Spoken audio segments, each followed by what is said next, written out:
Mean so much to us because they are our elders, the folks we look up to, the folks who brought us up, the folks who got us this far.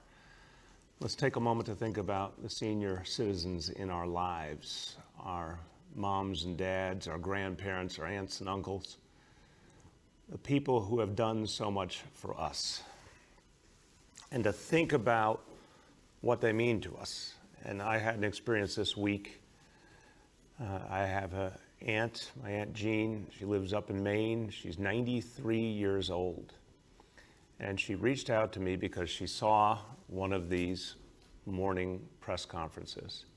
And she was very taken with the use of the word boomerang to describe the fact that we have to fight this disease and make sure it doesn't have a resurgence. So she reached out to me to tell me she thought that I was saying something important. She liked the way I said it, and we went back and forth about what was going on here, what was going on up there. And in the conversation with her, I felt a tremendous sense of reassurance, because over the years, she's told me stories from her own life. She's 93 years old, so she went through the Depression. She has always told me stories of what her family went through, our family went through in the Depression, how they overcame it, how they survived it. She's told me stories about my dad when he was in the U.S. Army in World War II, the letters she would get when he was fighting in battles all over the Pacific, the letters that would come that would tell her that he was still alive and what that felt like.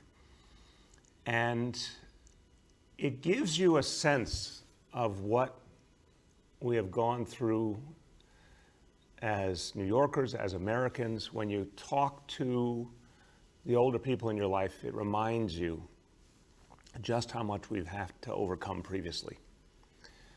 It gives you, for me at least, but I think for a lot of us, a sense of sort of a grounding, a kind of a ballast, an ability to remember that no matter how tough this feels, no matter how unprecedented, those who came before us went through so much and they overcame. But it also gives me a sense of gratitude. When I talk to my aunt, I feel just such gratitude for her. I feel such a sense of inspiration that she's still here and that she still has this wonderful spirit and love of life. And I think every one of us has people like that in our life. And it's a reminder that we literally wouldn't be here without all of them, but also of what they've taught us, what they mean to us. It's a society that in many ways prizes youth so much. That's certainly true in media and entertainment and advertising.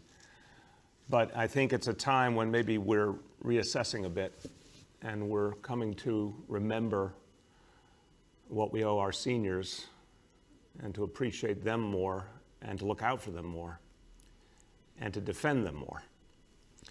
So to me, this comes down to the seniors in our lives, what they have given us, what they mean to us, and what we owe to them. What we owe to them in terms of making sure they are healthy, making sure they are safe, always being there for them. Now, this crisis has clearly been so tough on the oldest New Yorkers. And it has shown us once again that we have to redouble our efforts to help those who are most vulnerable. And some of the folks who have had the toughest time are seniors who live in nursing homes. There are 169 nursing homes in New York City. And this whole crisis has made us think about what happens to folks who live in a nursing home anytime, but particularly during a crisis. And it's making us think about just the way nursing homes are organized in our society. They're largely for-profit enterprises. And I think a lot of tough questions are being asked and should be asked about where we are now and where we want to go in the future. But I think about what it's been like in these last few months in the nursing homes of our city, what it has felt for seniors. The fear that we all feel, I'm sure, has been magnified for so many of them. The sense of isolation that all of us are feeling has been magnified for so many seniors. We all have more to do. And I know the state of New York has been working hard to address this issue, and the city has as well, but we want to keep doing more and more. So today I want to talk about a 4-part plan to address the needs of our seniors, particularly our seniors in nursing homes. First, if you had to guess right now, what I would tell you is the most important thing in terms of fighting the coronavirus, in this case in nursing homes, I imagine if I gave you one guess, you would say testing. Once again, all roads lead to testing. We, in the first weeks of this crisis, there was no testing to be had, basically, and what we had to go to save lives, and hospitals had to go to protect the healthcare workers and first responders, who are the people saving our lives. We're now spreading out testing throughout communities, thank God. We're getting more and more of it, finally. No thanks to the federal government. I wish they were doing more. They still need to do more, but we are making real progress in the amount of testing. So starting next week, we will offer PCR tests, the diagnostic tests, to every nursing home in New York City. This will be for on-site testing in the nursing homes. As many test kits as the nursing home needs, we will provide. We're working with a lab to do the processing, so this will be a dedicated effort focused on the nursing homes, all 169 of them. And whatever amount of tests they need, whatever amount of lab capacity they need, we will find it for them. If every nursing home does this consistently, we believe it will take us up to a need of about 3,000 tests a day. And we want them. We want all the nursing homes. Again, we don't control them. There's a few that are in the domain of our public health system, but the vast majority are private, nonprofit, that we don't control, we don't regulate. But we're offering this to all for free. And the test deliveries begin next week. We'll ramp it up immediately and then continue as long as it takes. If this needs to go on for months and months, we will continue for months and months. Whatever it takes, as long as we're fighting this crisis, we will make sure that all nursing homes have the testing capacity they need in New York City. Second part, we're going to provide more staff. So here's what happens. When you start doing more and more testing, you will find more people who test positive. It's understandable. And that will include some of the good people, the valiant people who work in our nursing homes. And let me take a moment to thank all of them. Again, there's so many unsung heroes in this fight. People who work in nursing homes do incredibly important work under often really tough circumstances. They do it because they love our seniors. They do it because they want to help. And for a lot of them, this has been a very, very tough time, you can imagine. So again, I always say, I want to offer my thanks, but please, if you know anyone who works with our seniors, if you know anyone who works in a nursing home, thank them, because they deserve that support and encouragement. Well, when the testing grows and grows, of course you'll find some of those good people will test positive, because more and more people around New York City will be identified as positive, including people who didn't even know they had the disease. Anyone who tests positive, works in a nursing home, has to stay away for 14 days. You're going to have staffing shortages. We are committed, the city of New York is committed to filling those gaps, to making sure there's enough personnel for every nursing home. So we've been sending additional personnel already to nursing homes. We asked the nursing homes of the city to tell us what they needed. We put in place almost 250 additional staff in nursing homes citywide, nurses, nurses' aides, other staff. We will continue to fulfill the requests from every nursing home. By the end of next week, every outstanding staffing request from every nursing home in New York City will be fulfilled by the city of New York. Part 3, outbreak response teams. So the goal here, of course, is to keep containing the coronavirus, keep pushing it back. But wherever we see an outbreak, even if it's as localized as happening in a single nursing home, we want to go right at it. We want to act immediately. So we have 10 outbreak response teams ready. Teams of minimum 3 people led by our health department. Each team has an epidemiologist as the lead individual in the team, but they'll bring in additional experts in infection control, mental health, whatever it takes to assist that nursing home to address what they're facing and fix it and move forward. By the way, this is for nursing homes, and it's also for other congregate settings that serve our seniors like assisted living facilities. So the second there's any sign of a problem, this team can go in, can oversee the response, can help control infections, make sure the PPEs are where they need to be and the supply is right and people are using them the right way, make sure that retesting is done in the facility, that everything is handled so that the outbreak is contained and people can move forward safely.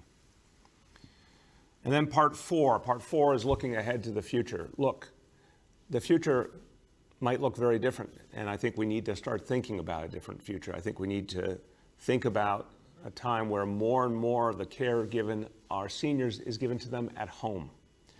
I know from the seniors in my life, I mentioned my Aunt Jean, who is living still at home in her home in Maine, and I know this was true of my mom and my aunts, her sisters. Everyone had the same wish. They wanted to stay home no matter what.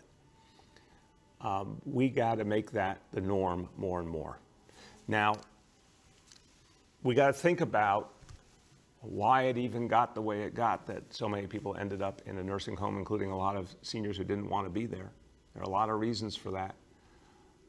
But we also have to think about the fact that we've learned in this crisis and even before that there may be a better way, not only in terms of what the senior wants and what's right for them emotionally and what their aspirations are, but literally for healthcare, for that senior and for everyone. Having folks at home is in many ways not only a better quality of life, but it's a better place to care for someone done right.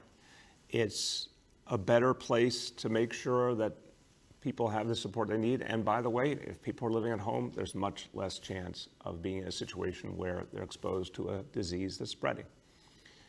There's a lot to think about in terms of how to build a really comprehensive plan to maximize home care, because that's what it would take to reprogram our city towards much more focus on helping our seniors to stay home and have all the supports they need. That's a big effort. It's not something I can tell you we can do today, but it will be part of our recovery planning.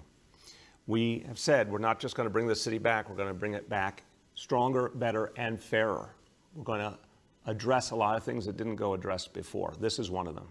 So as part of our recovery process, we're going to look at how to maximize home-based care rather than nursing home care so we can support our seniors better. Okay. Now, I talked about protecting our seniors. Let's talk about something that's been a crucial mission from day one. Protecting our healthcare heroes, protecting our first responders. I want to emphasize, from the beginning of this process, we said we had to protect the people who are protecting us.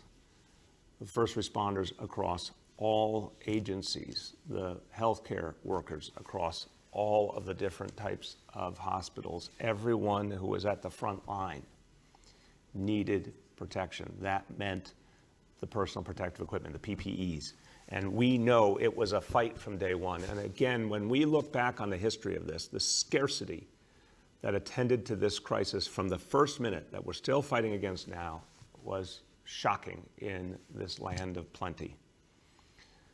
But I want to thank all the people in all of the agencies, in the hospitals, all the great people at emergency management, everyone who bonded together to create a system to get the PPEs we needed. And I got to tell you, I was deeply, deeply involved in that process. And it was not only a matter of life and death, and people knew it, it was a constant race against time because everything we thought we could depend on wasn't there.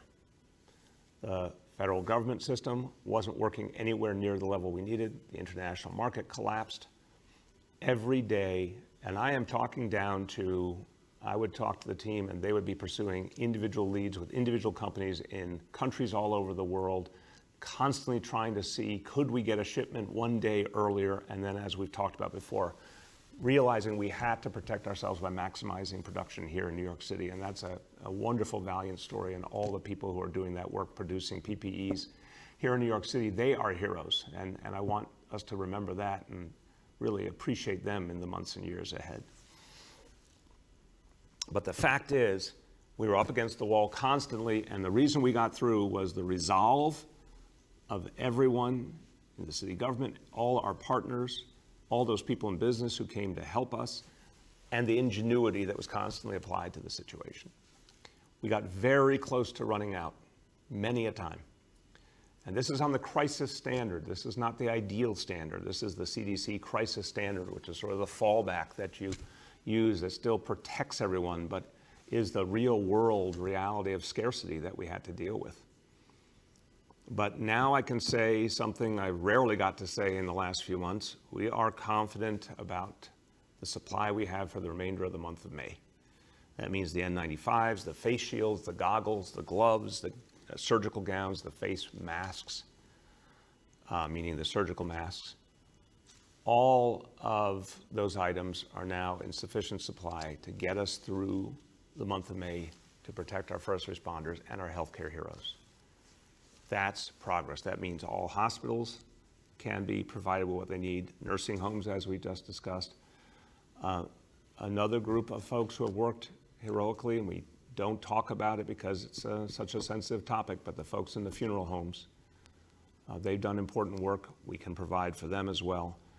The folks at the medical examiner's office who do such important work, again, often unsung heroes, and we thank them for all they do. It's not easy, it's painful often, but they do such good work. And of course, FDNY, NYPD, correction, all of the agencies that need the PPEs, we're providing for them, and any of the other key agencies that have PPE needs.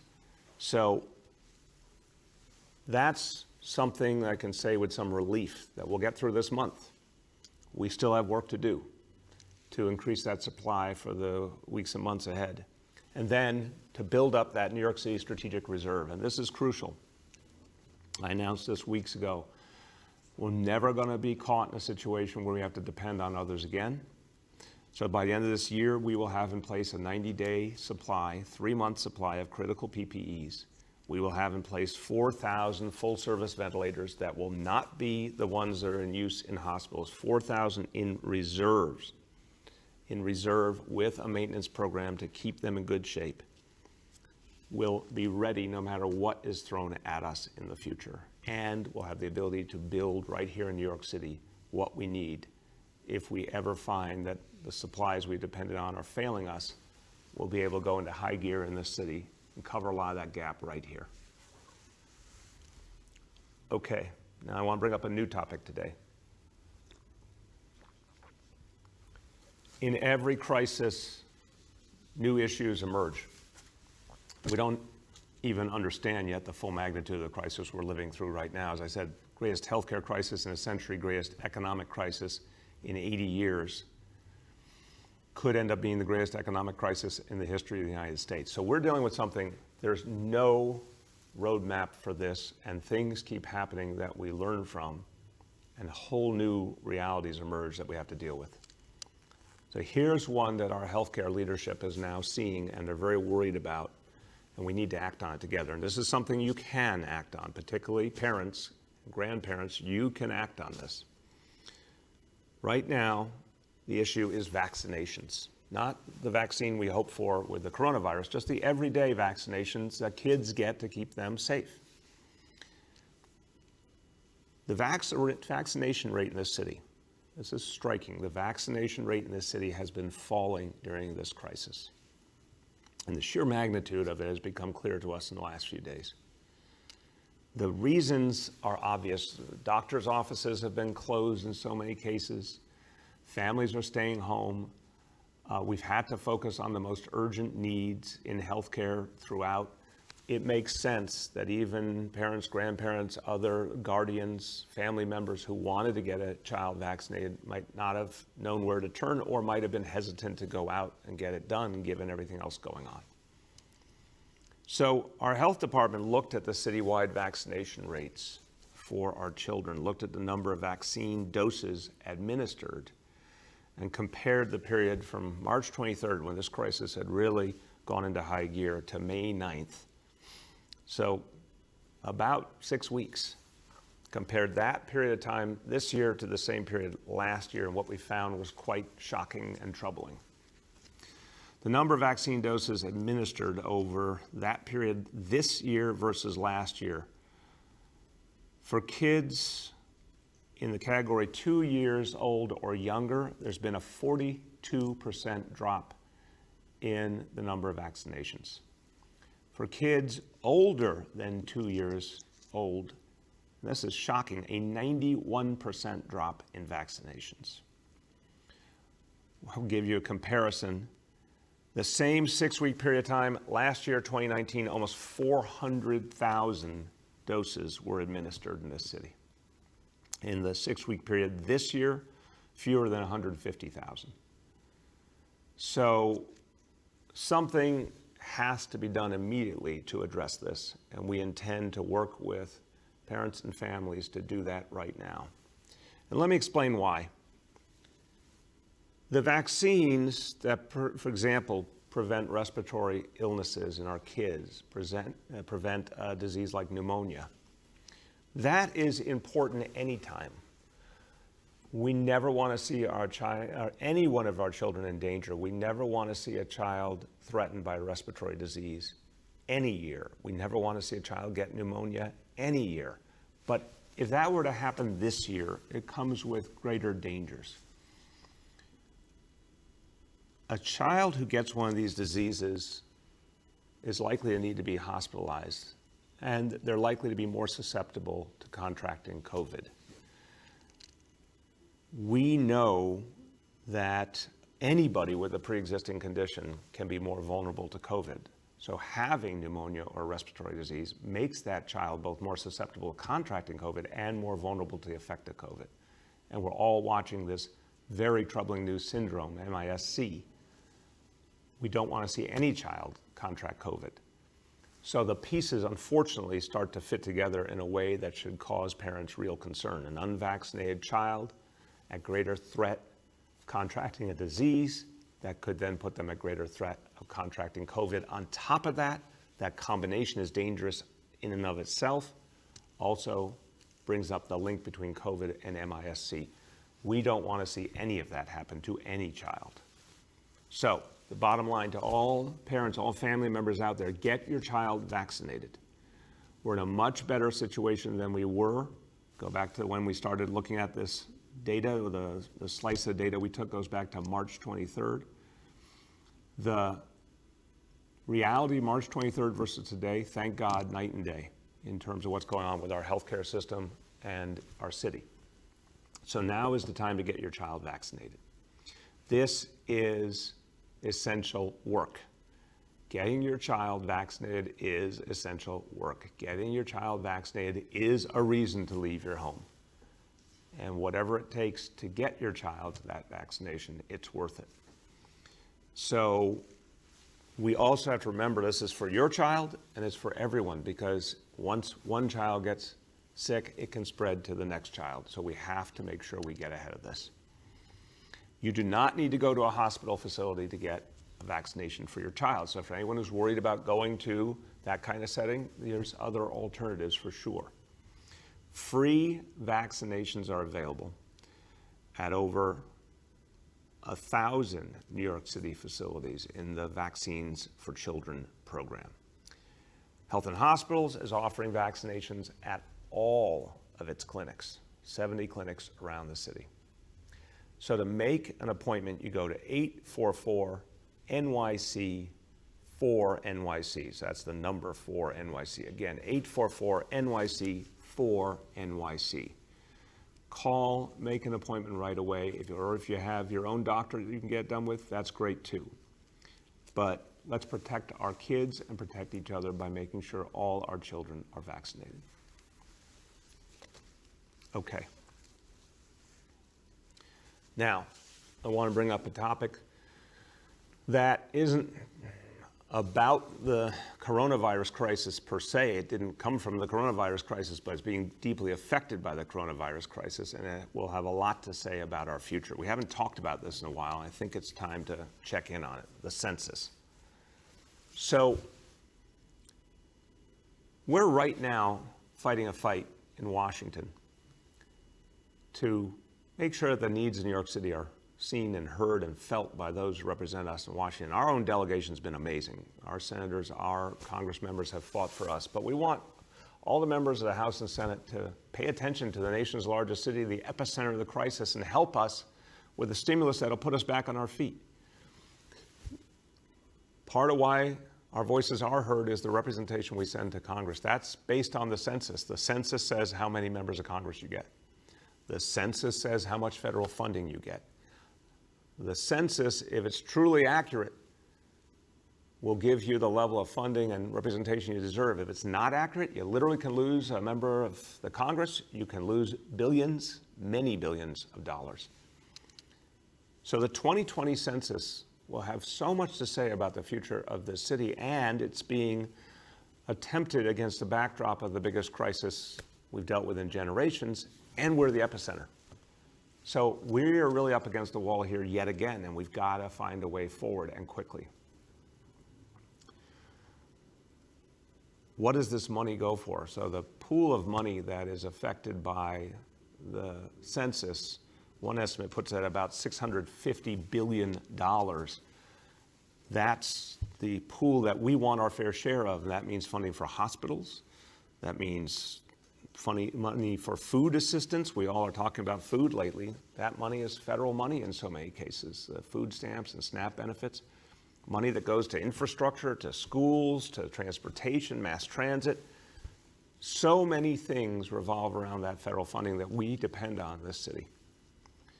So let's talk about where we stand on the census right now. Today in New York City, 49% of New York City households have submitted their census response, and we thank them for that. The national average right now is 59%, so we're well behind the country. We all understand everyone's dealing with a lot right now. And so, although there is so much going on, and there has been so much good effort to get to that 49%, we all got to double down. We have to intensify our efforts. The great folks working on our census effort, they've done amazing, amazing work. And we have so many wonderful community partners, elected officials, so many people have weighed in and become a part of this effort. But we all have to do a lot more, and time's a wasting. So if you want to make sure that we recover from this crisis and we are well represented in Washington and we have the resources we need, not just this year or next year, but for the whole decade ahead, let's make sure you fill out the census. It takes only a few minutes. There are no questions about immigration and citizenship. This is really important because that was a big controversy earlier on. No, court struck that down. No citizenship question, no question about immigration status. All responses are totally confidential. So if you need more information and you're ready to fill out that form, and we need you to, go to my2020census.gov, my2020census.gov. We want to get you in. We want to get everyone you know in. We need your help telling everyone that you know in your family, in your neighborhood to get this done. And let's get the help we deserve from Washington. Okay. Now we're going to do our daily indicators. So, day that's not perfect, but is a good day. 2 out of 3 moving in the right direction, and the one that has gone in the wrong direction is just by a little. So it's a good day. We want to have great days, though. What do we have? Well, indicator 1, daily number of people admitted to hospitals for suspected COVID-19. It went up, but just by a little, from 57 to 63, and that is a much, much lower number to begin with than what we used to deal with. So not too bad, but we want to do better. The daily number of people in ICUs across our public hospitals for suspected COVID-19 is down, 492 to 483. That is wonderful. And this is the one that's most universal. The percentage of people tested positive for COVID-19 citywide down from 9% to 8%. Isn't it great to see these single digits? We've been through so much together.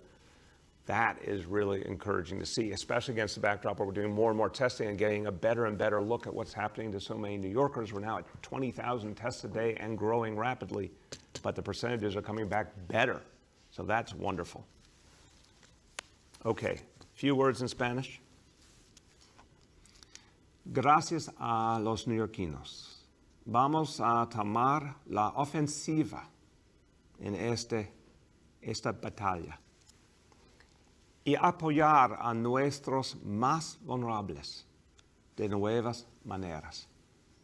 Vamos a ayudar a cada hogar de ancianos a obtener a los exámenes de coronavirus que necesitan para proteger a sus residentes y trabajadores. Vamos a proteger a los más afectados por este virus y vamos a tomar todos los pasos necesarios para seguir salvando vidas. With that, we turn to our colleagues in the media. And please let me know the name and outlet of each journalist. Hi all, just a reminder that we have Health Commissioner Dr. Barbeau, President and CEO of Health and Hospitals Dr. Katz, Senior Advisor Dr. Varma, and NYC 2020 Census Field Director Daniel on the phone. With that, I will start with Mark Morales from CNN. Hey everybody, how you doing today? Good, Mark. How you doing? Doing okay. I had a couple of questions I wanted to ask. First was, I know you mentioned a few weeks back about a 4th of July and any kind of, I forget how you characterize it, but I don't think any of the details were solidified. Do you have any of those details yet? And have you considered anything about the New York City Marathon? What was the last part, Mark? Oh, about the New York City Marathon? Have you thought about it? Have there been discussions about it? Anything like that? Yeah, so, okay, let me do the marathon and I'll go back to 4th of July. On the marathon, so we work very closely with the Roadrunners Club. They've been amazing throughout this crisis.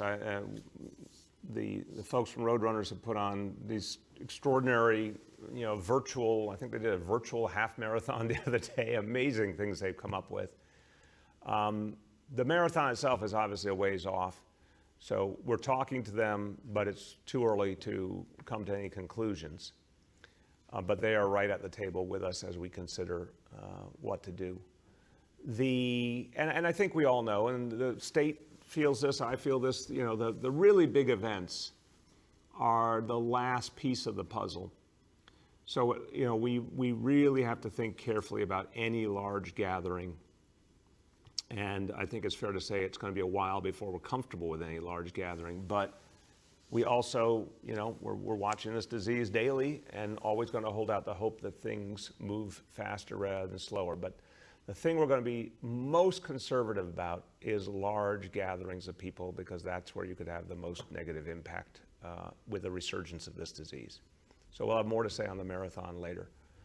On the 4th of July, what I've said from the beginning, we're going ahead with a celebration of the 4th of July. It will involve fireworks. It will involve Macy's, and that's all we know so far. It's May. We've got time. It's all going to be about safety. We're not going to let the nation's birthday, our nation's birthday, go unrecognized. But whatever we do is going to be about safety first. It may be bigger, it may be smaller, but we'll have a lot more to say when we get closer. Do not assume it will look like what we've done in the past. I've said that from the beginning. It might look very, very different. But there's plenty of time to work that out and announce it over the weeks ahead. Next, we have Katie from the Wall Street Journal. Hey, good morning, Mr. Mayor. I wanted to ask specifically about the program you just, announced earlier, shifting to home-based care for seniors in nursing homes. I'm thinking of the population in adult care facilities who maybe aren't technically senior citizens, but need that care and are in a facility like that. Perhaps because of mobility issues, they can't, they can't turn their apartment into something that's handicap accessible. So that's why they're in a place like that. Do you have any thoughts on adult care facilities, plans on shifting that away? Because they're actually, as you know, there have been a lot of deaths in those facilities as well. So just beyond the senior citizens in age, but those who need 24-hour care? Thank you, Katie. Very good question. So I'll start, and then if Dr. Katz or Dr. Varma want to jump in. So what I'd say is, I think the whole idea of decentralizing is the ideal. But as you point out, some people need a whole lot of care. And so what I think we understand from this whole crisis is if people need to be in a congregate setting, there's everything we have to do to make sure there's PPEs for the folks who work there and people who need it, testing, all the basics that as we finally are getting the kind of supply we need, we should apply regularly. But I think the question in every individual case is, can someone live independently?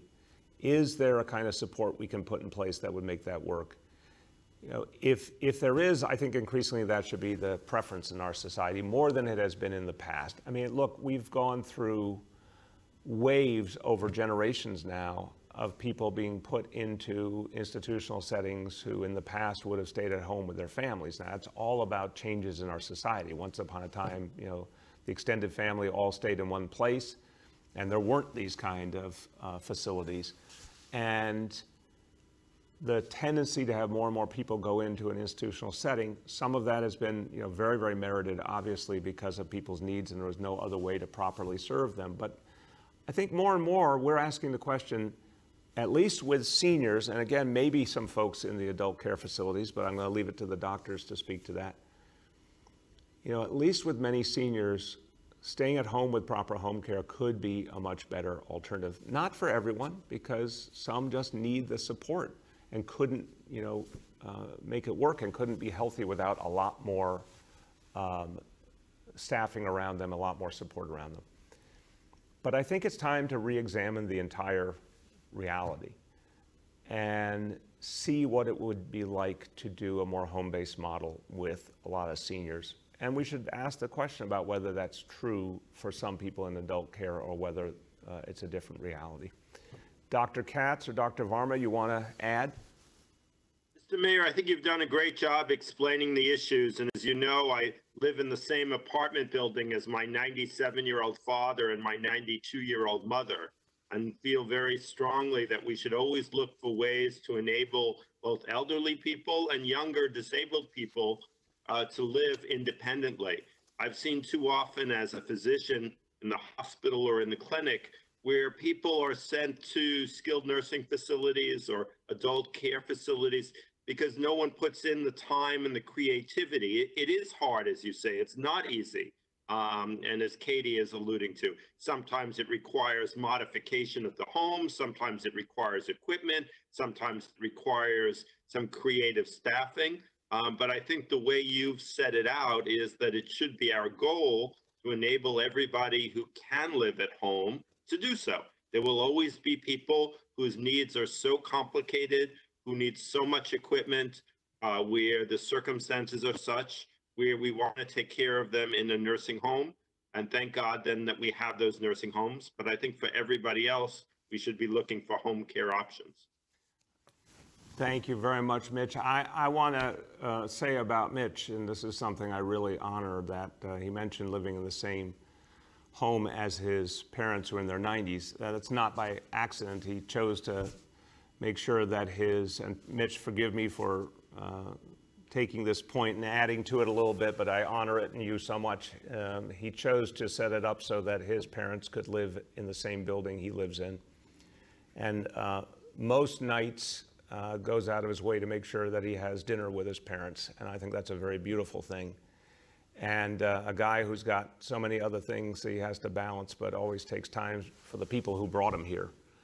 So I think that's indicative what I feel about my aunt, who's the last member of her generation in my family still alive, and what Mitch feels about his parents. You know, I hope we can do that more and more for our seniors, all of us. And some can and some can't. There's real reasons why some people, they'd love to, but they just can't do it. But if families aren't in a position to have that closeness and that connection, you know, how can we set up a more compassionate structure that allows seniors to stay in their home and give them more support. I think that's what the future should be about. And again, as part of our recovery, we're really going to look for what it would take to build that reality to help our seniors, what it would take to do something different in this city. Next, we have Deborah Lee from Manhattan Times and Bronx Free Press. Hey, good morning, everyone. I wanted to follow up specifically on the issue of testing, and given the fact that it's become so much more widespread, you know, emerging concerns indicate that not as many people as you might imagine are taking up the opportunities to be tested diagnostically or serologically. And I wondered if Dr. Barbeau specifically could speak to what the current guidance on testing is. Should everyone, including those who might be asymptomatic, be seeking tests? For example, the governor over the weekend made a public show of his own tests. Are the administration officials on this panel, are you seeking to be tested so as to be able to show the data that you'd say the city and state and the national agencies need as well? So what's the guidance there, particularly for those who are asymptomatic? And then we've talked about this some weeks past, but I wondered if you could revisit what interest, if any, the city has in the kind of certificates or identity cards that would indicate what people's test levels showed, what is exactly that became of that. And then finally, when we talk about easing into the summer and these lessening of restrictions. Deborah Lee, gonna have to bring out the yellow card there. That is 2, so we're gonna do those 2. On the first question, the point, I think it's a very fair question, you know, is the goal at this level of testing at 20,000 a day to have everybody show up, or is there still some prioritization? Very fair question, but I think the fact is there's obviously still prioritization in terms of the communities that have been hit hardest, which is where we've concentrated the vast majority of our community-based testing, and what we've said about folks who are most vulnerable, or folks who have been exposed to the disease, or folks who are symptomatic. So there's still a priority structure in place. Let me turn first to Dr. Barbeau on the question of just clarifying that guidance, and I'm going to offer my editorial comment, and Dr. Barbeau can speak to it as well, and then I'll come back to the certificate issue. But my editorial comment is, I don't feel, and I'll use my own example, I'm not symptomatic, I'm not in one of the vulnerable categories, I'm not living in one of the communities hardest hit. I don't feel a need to get tested now when there's still a limited supply of testing. If we get to the point where we're really, really abundant, you know, that's a different discussion. But I think we still have a sense of prioritization that matters here. Dr. Barbeau, please jump in. Thank you, Mr. Mayor. You know, the prioritization schema that we have for testing includes prioritizing, obviously, those that are symptomatic, prioritizing those that have chronic underlying illnesses. We've also added prioritizing healthcare workers, first responders. And so what we currently have is a process in place where we're expanding based on what the testing capacity is. The other thing I will add is that beyond those groups that I've just outlined, you know, now we're also including children who may have been presenting with mild symptoms of COVID as a way to ensure that we don't miss any children who may potentially be at risk for developing MIS-C. And so as the capacity grows, we will certainly be testing more people. And certainly as we get heavily into the testing and tracing, there will be an opportunity and an indication for testing people that may not necessarily be overtly symptomatic. So I think the main message is remains the same, meaning that if you are in these priority groups, you're symptomatic, you've been exposed to someone who's symptomatic, that we want you to get tested, and especially adding currently children who may be symptomatic. Thank you. And on the second question, which I think is an important one, and I'll start by saying on the question of a certificate, an identity card, or something to clarify your status, we aren't there yet for sure. I'm going to turn to Dr. Varma in a second because he has been looking at this question all over the world and would like his comment. But my comment would be, there is a ring of truth to the notion that not only do people want to know their own situation, but that it's going to be important for the connection between people and the organizations they work for to know what's going on. Certainly, as we talk to folks in the private sector, they are interested in setting up an appropriate structure for knowing what's going on with each of their employees. There are privacy concerns, there are individual rights concerns, there's a lot we got to balance in this.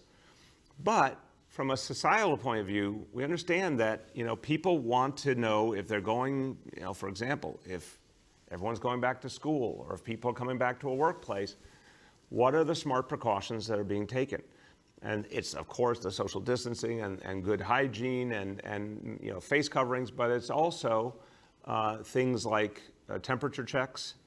And if someone, for example, has gotten tested and they've done the antibody test, and even though it's imperfect, shows that they tested positive, they've been exposed, they overcame it, that's important. If someone's had a recent coronavirus diagnostic test and it's a negative, that's important. So I like the idea of something that allows people to be able to validate and verify their status. But we've got real issues that we got to work through before we get to that. And that's something, it's a very important decision we have to come to, and we're going to obviously work with the state on it as well to strike that balance. Dr. Varma, you want to add? Great. No, thank you very much. This is a very complex topic that has, scientific questions, legal questions, and ethical questions. I would just separate it into two main areas. One is the concept of an immunity passport, that because you were infected at one point in the past and you now have a demonstrated presence of antibodies, that you would somehow be more eligible for certain activities than somebody else. We have real challenges right now. One, sort of scientifically making that conclusion, although it's likely that at some point, in the very near future, we'll be able to get the science behind it. But then we have the legal challenge. You would essentially be telling people who have normal immune systems but simply haven't been infected that they're ineligible to work. And I think there are some major questions in the United States regarding disability protections and other employer protections about whether that is legal. And then, of course, there's the ethics of it, which is that, again, are we incentivizing people to get infected in some way to develop immunity? So that's the question of an immunity. Does prior infection make you or more eligible for certain activities? The other area, which, as the mayor just described, is entirely ethical and appropriate and practical, is how do you screen for people to make sure that they are not actively infectious to others? Some of that comes through symptom screening or temperature monitoring or other methods. But it may include, once testing capacity becomes better, frequent testing of people who are asymptomatic. In an ideal world where we had an abundance of testing, that would be the strategy we would be using. And large workplaces could use some equivalent of like a boarding pass or like a security check to allow that. But we're not really there yet, unfortunately, technology-wise. So we would really need to depend on proxy measures like symptom screening and temperature checks. Thank you, Doctor. Okay. Next, we have Julia from the Post. Hey, good morning, Mr. Mayor. Two questions, maybe for you and or the doctors. First, is there any indication that kids with multi-system inflammatory syndrome, I forget exactly what we're calling it these days, that they had not been vaccinated, and that might be one of the reasons why they got this disease? And then secondly, I hope you got a chance to look at our cover, because there's a great image of you wearing a vintage one-piece bathing suit. And I was looking for your reaction to Long Beach and Nassau County making their beaches residents only. Julia, I regret to tell you I have not looked at the cover, but now I must say I have to, and I'll give you art criticism on it. But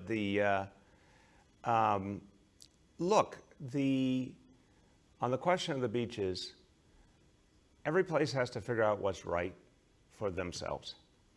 And the fact is, that's what the state determined, that it was a local decision based on local conditions. And we are unlike any place else. Let me just start with us. We're the epicenter of this crisis nationally. We're the most populous city in the United States of America, one of the most densely populated places in the country. To get to our beaches, a vast majority of people are going to take subways and buses. That creates crowding there and then crowding on the beaches. There's such an obvious set of reasons why we couldn't open our beaches. But if you're in surrounding counties where people are mainly going by car, where beaches don't get crowded the way ours do, if that's what works for them, I respect that. Everyone has to make their own choice, and everyone has to set their own ground rules. So, to me, I think this is more straightforward.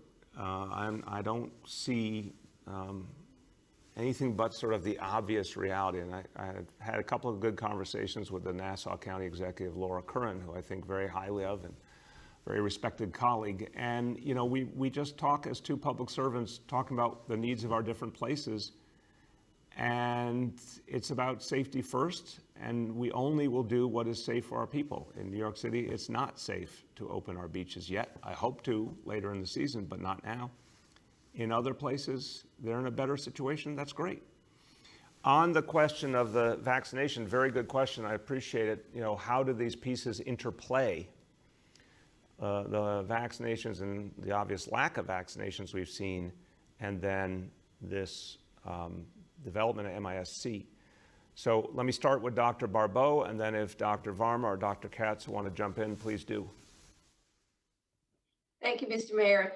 Let me start off by saying that, as we have said before, we're learning more and more about how COVID-19 manifests in children.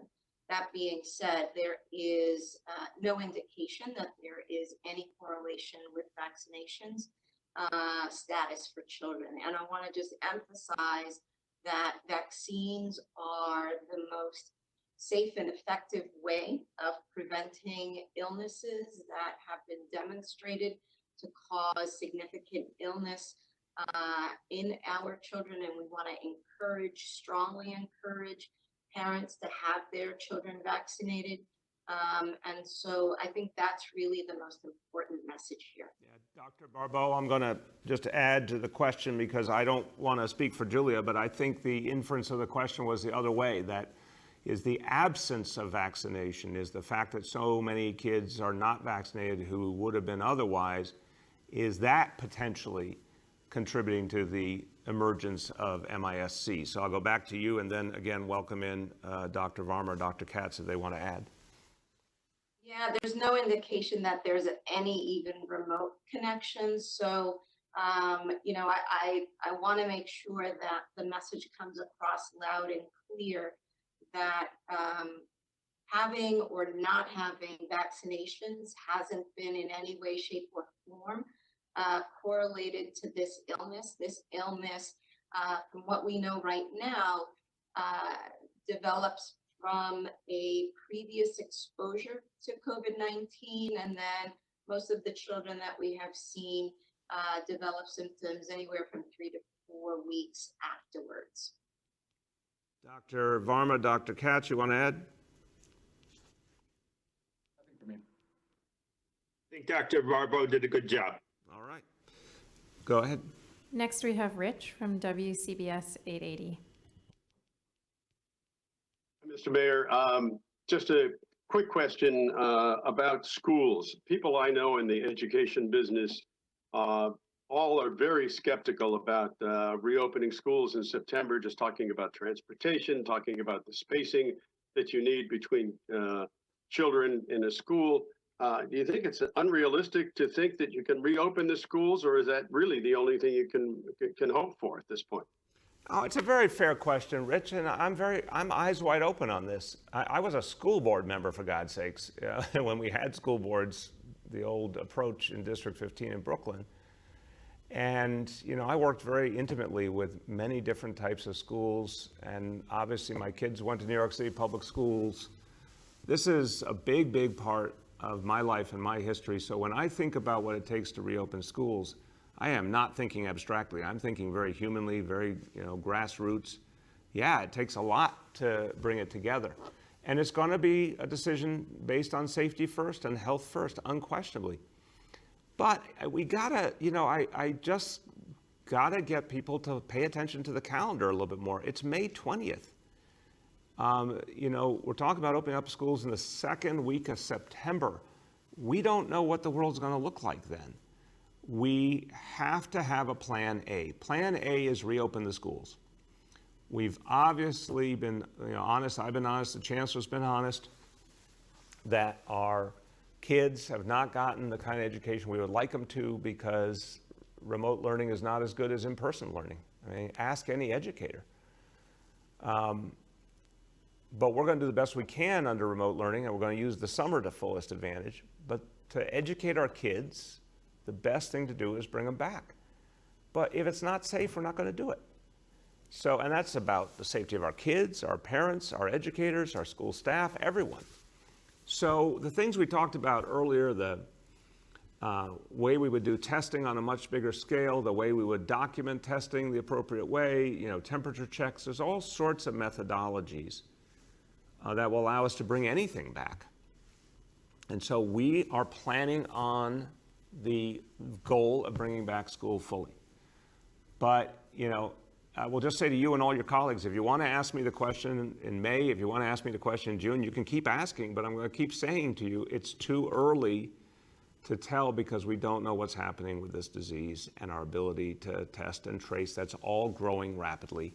So if we can, we will. If we can't, Rich, we can do all sorts of things. We can stagger schedules. We can do one day in person, the next day online. We could do all online if we have to for a more prolonged period of time. But I sure have not met an educator who's telling me that online is achieving the same thing as kids in classrooms. So we'll balance it, but it'll always be about safety first. Next, we have Marcia from CBS. Mr. Mayor, how you doing? Good, Marcia. How about you? I have two questions relating to the nursing home thing. First of all, the idea of having people taking care of at home is intriguing.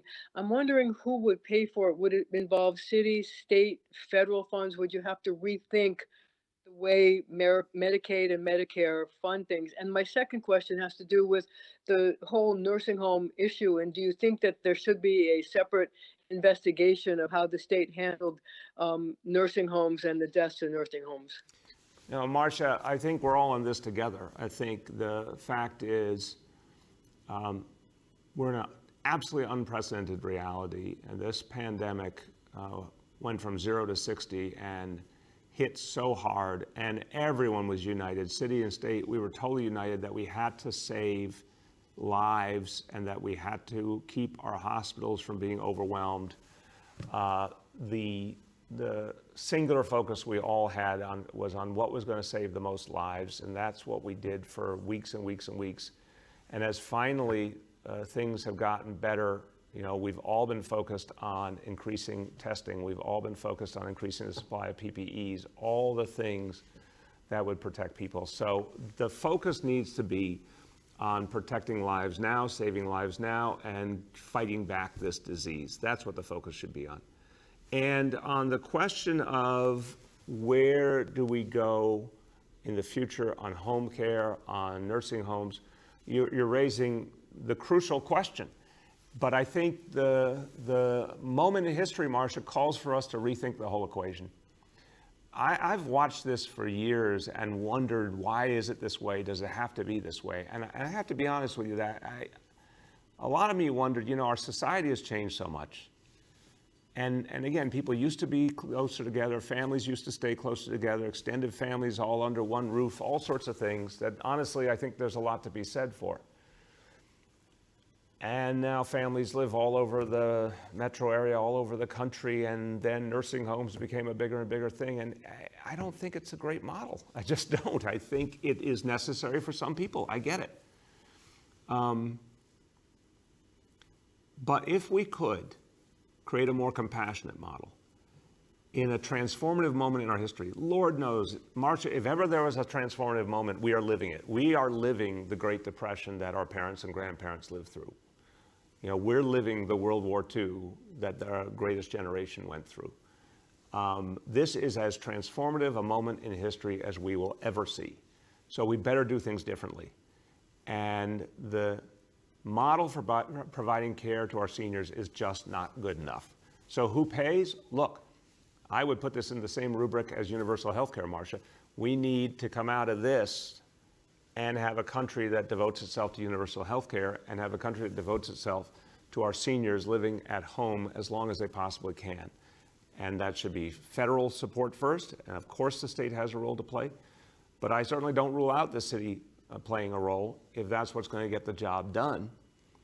But imagine what a better society it would be if seniors had the ability to stay at home longer. Imagine how much better their lives would be. And that's what I want to see us strive for. Next, we have Jillian from WBAI Radio. Hi, Mr. Mayor. Good morning. How you doing, Jillian? Hello. How you Thank doing? you. I'm well. Thank you. Hope you're well. My first question is that we recently did a segment in depth on nursing homes, and the takeaways from it were that the pandemic really exposed widespread problems that already existed in nursing homes. And the other was that there's a giant lack of enforcement and oversight, which is state, DOH.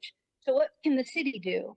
And my second question is, last week it was reported that the Rent Guidelines Board was going to be possibly reviving the vacancy bonus, and not just for vacant units, but also on occupied units. So I wanted to know what your Jillian, I lost a few of your words. You said the Rent Guidelines Board and Sorry. then Yeah, say it again.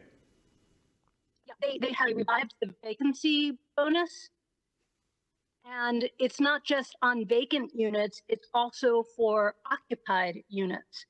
So I wanted to know, since you appointed all the members of the RGB, what's your thought on that? Okay, Jillian, first of all, on that one, I need to get an update on that. I had not heard that, and I want to always be honest. If I haven't heard something, especially in the midst of this crisis, that's not shocking, but I will get you an answer, and we'll get you an answer today. But I do not believe they've taken any final action on anything yet, because they're still, as I understand it, in their hearing process, et cetera. But let's get you that answer today. I certainly am concerned about that and want to figure that out. On the nursing homes, look, Jillian, I appreciate the question. And since it's WBAI, which is a station I have a lot of respect for and appreciate the role you've played in history, I think you will especially appreciate that the answer gets to the root of things.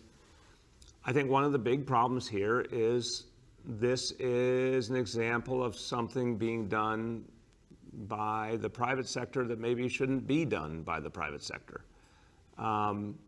I'm not saying there aren't good nursing homes, but I am saying we've seen really uneven realities in this industry, and the economics are really tough. And if the economics are so tough, then, you know, people in the private sector, I understand, you know, they're built on a system to make a profit. But when it comes to taking care of, you know, people who are so precious to us and are so vulnerable, is that something that's realistically going to work in a for-profit setting? Again, sometimes yes, but clearly sometimes no. So I am much more interested in a home-based system. I think it's much more humane. I think it's much more considerate of what most seniors want, maybe not all. And I know, you know, home care workers, many of whom I've gotten to know because they're represented by local 1199 SEIU, a union I've worked very, very closely with. You know, these home care workers do amazing work, and there are people who care deeply about the people they serve, and it's much more personal, and, you know, it's built around humanity, not around profit. So I like the notion of saying, let's see how far we can go maximizing a home-based model. And then let's ask the bigger question about whether the private sector belongs in the nursing home business. And if it does, with what kind of additional regulation and restrictions, given everything we've learned here. Next, we have Gersh from Streets Blog.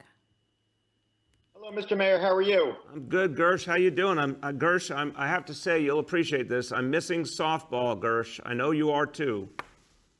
Oh, with the Prospect Park, those Saturday mornings are part of my memory. I miss you. I miss you in that respect as well, Mr. Mayor. Thank you for mentioning it. I do want to say, actually, on the topic of open space, you know, you've got 20 miles of the proposed 100 miles of open space, and they're already being called a success by residents, you know, who like the idea of being able to get clean air and having their kids play in the street without having to worry about being run over by drivers, which as a parent, you can appreciate as a constant source of anxiety for us. So right now, will you commit to making those 100 miles of open streets permanently off limits to cars when this is over? And if not, have you been in touch with your friend and Paris counterpart, Anne Hidalgo, who recently said, it is out of the question that we will allow ourselves to be invaded by cars because pollution and coronavirus is a dangerous cocktail? That's a wonderful quote. So first of all, you have done your research accurately. I think the world of Anne Hidalgo. I think she's a fantastic leader. Of all the mayors in the world, she's one of the ones I admire the most, and I've spent a lot of time with her over the years. So I will certainly, I don't know what she has implemented in Paris, but I will look at it for sure, and I'll talk to her about it. Now, Gersh, you remember your history here as well. I'm the person who got cars out of Prospect Park and Central Park, so I am very sympathetic to the idea that I don't want parents and families looking over their shoulder, as you said, and feeling nervous and anxious about the danger of vehicles. And what we're doing now, it is working now for a crisis situation, and we will keep expanding during this crisis. I'm not ready, of course, I think you know the answer in advance. I'm not ready to make a commitment about the future, but I want to see what we learn here for sure. I want to see what Paris is doing. You raised a great question, others did as well, about what this recovery needs to look like. And even though you and I joust sometimes, we have very strong common ground on a central issue. I want the recovery to involve people using their cars less in New York City. I'd like to see less car ownership in New York City. I'd like to see a lot more use of mass transit. And I think we have to do bold things to get there. That's different from what we're going to deal with, you know, in the next year or two, where I think we're going to be in flux for obvious reasons coming out of a pandemic. And I'm going to really be lovingly rigorous with you when you ask questions that I think miss the fact that we're dealing with exigent circumstances that are different from where we're going to go in the future. I'll draw that line. But your question gets to the bigger future, the post-pandemic future. And I don't have any final conclusions, but I sure know directionally I want to see a lot fewer cars in New York City. I want to see, you know, more and more reasons for people to not own a car in New York City. So we will look at any and all good models here and everywhere else as part of that planning. I want to see a fair recovery. And a fair recovery to me means more and more mass transit, fewer and fewer cars. Last two for today. Next, we have Juliet from 1010 Wins. Oh, hi. Good morning, Mr. Mayor. How are you today? I'm doing well, Juliet. Are you about to uncover another thing that we have to go correct? Maybe I do. So let me pose my questions to you. I've been told of another yeshiva operating in Brooklyn, this one in Crown Heights. So I'm wondering, how do you get the message across to members of that community to stop the behavior unless there is effective enforcement or consequences? And my second question is, I'm hearing from our listeners about food packages that are being sent out in the food program. A resident from Astoria tells me the kosher deliveries were fine at first. Now he's getting packages with potato chips, a hollow roll with peanut butter and chocolate chip cookies, and it's the same package over and over. And another resident from Manhattan who gets non-kosher meals received the same chicken meal in 9 packages all in one delivery. So while they're very appreciative, they're wondering if there's any way to fix that. Yeah, no, there absolutely is. Juliet, again, I'm going to keep thanking you, and I'm going to keep thanking all of your colleagues who bring things forward that we need to know about, we need to fix. It's a big city, 8.6 million people, and being able to see all the time where the challenges and problems are, obviously, we can't do it alone. So when you help us to make things better, I'm always going to say thank you.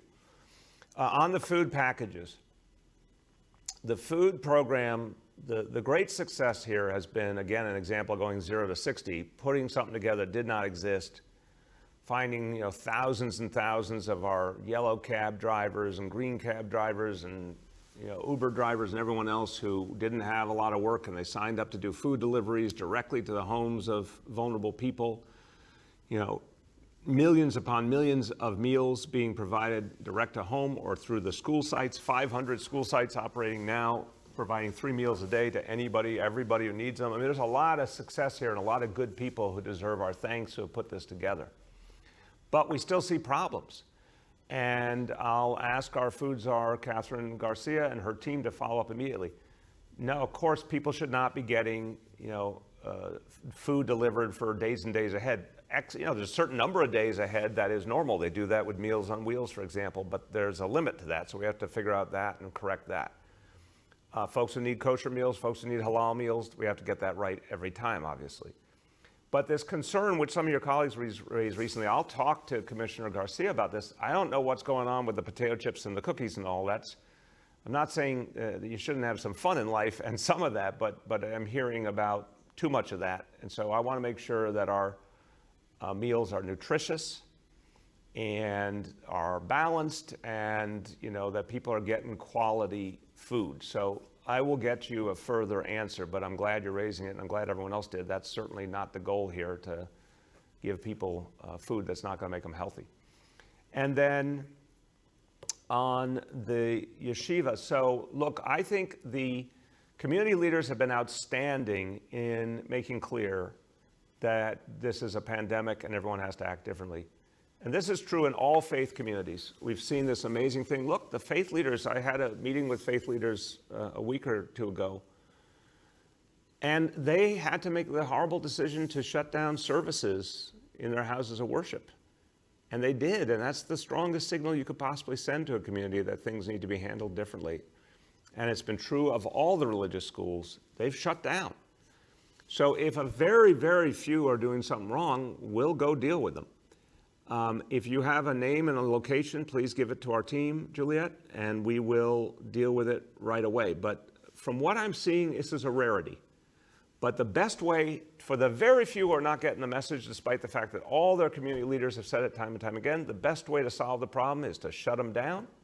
And if we need to use summonses, we'll use summonses. If we need to do a cease and desist order from the Department of Health, we'll do that. If we need to close the building, we'll do that. Whatever the heck it takes, we will do it. Last question for today. We have Henry from Bloomberg.